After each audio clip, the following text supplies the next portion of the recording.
Missile जैसे ही मोदी जी के car के पास में आती है अचानक से अपनी डायरेक्शन बदल देती है। ऐसा लगता है मिसाइल कंफ्यूज हो गई है। आखिर ऐसा क्यों हुआ?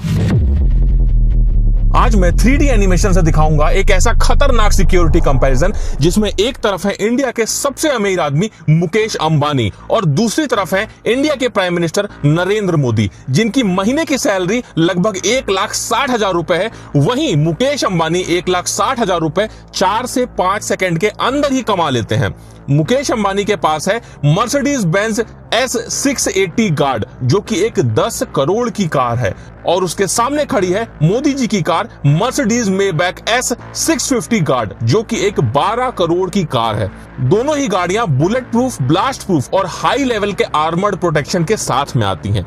ये गाड़ियां कितनी सेफ हैं, इसकी टेस्टिंग करने के लिए हमारे पास 3 वेपन है। सबसे पहले AK-47, उसके बाद में एक RPG लॉन्चर और तीसरा सबसे खतरनाक FGM-148 जेवलिन मिसाइल, जो कि बड़े बड़े टैंकों के पर खच्चे उड़ा देती है। अब इन तीनों वेपन्स की जब गाड़ियों पर टेस्टिंग होगी तो गाड़ियों का क्या हाल होगा, उसमें बैठे लोग कितने सेफ रहेंगे।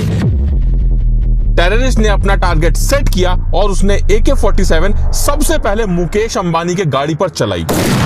गोली जैसे ही कार के कांच से टकराई वो सीधे जमीन पर गिर गई।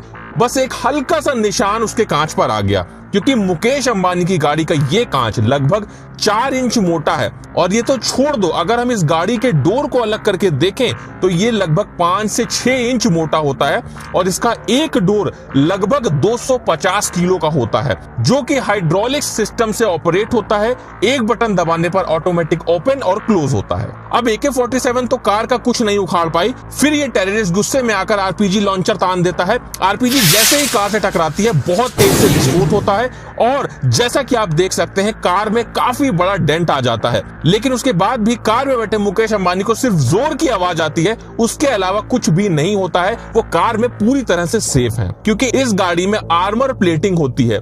अगर गाड़ी के ऊपर के हिस्से को हटा दिया जाए तो ये जो हिस्सा होता है ये लगभग 5 से 6 इंच मोटा होता है।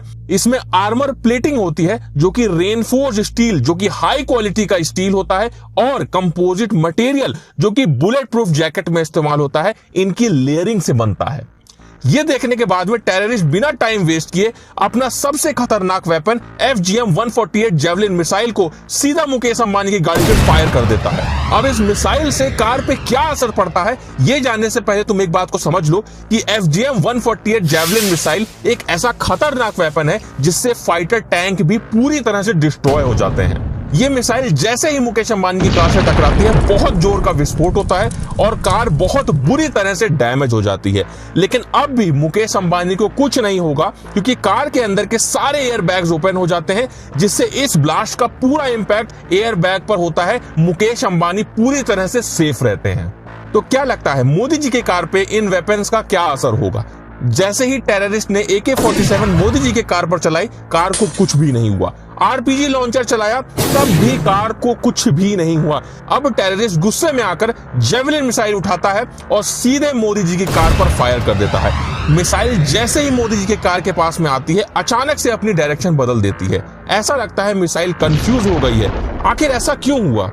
तो मैं आपको बता दूं, मोदी जी की गाड़ियों के साथ में पूरा SPG कॉन्वॉय चलता है, जिसमें ऐसी भी गाड़ियां होती हैं जिसमें बहुत सारे हैवी जैमर्स लगे होते हैं, और ये जो जैमर्स होते हैं ये मिसाइल के सिग्नल को ब्लॉक कर देते हैं, जिस वजह से मिसाइल अपने टारगेट को हिट करने के बजाय अचानक से अपनी डायरेक्शन बदल देती है, जिससे उसका असली टारगेट मिस हो जाता है और मोदी जी पूरी तरह से सेफ रहते हैं। दोनों की सिक्योरिटी पर काफी खर्चा होता है। अगर पर डे की बात करें तो मोदी जी की सिक्योरिटी में लगभग 1.5 करोड़ रुपए पर डे लगता है, और वहीं मुकेश अंबानी की सिक्योरिटी में रिपोर्टेडली लगभग 50,000 का खर्चा होता है। लेकिन हमारी रिसर्च में ये नंबर कहीं ज्यादा है, जो कि लगभग 1.5 लाख रुपए पर डे है। आखिरकार ये 3D इंफॉर्मेटिव वीडियो आपको कैसा लगा? अगर आप और भी किसी टॉपिक पर वीडियो चाहते हैं तो कमेंट करके जरूर बताइएगा। और अगर अभी तक आपने ये वाला 3D वीडियो नहीं देखा तो इसे जल्दी से देख लो।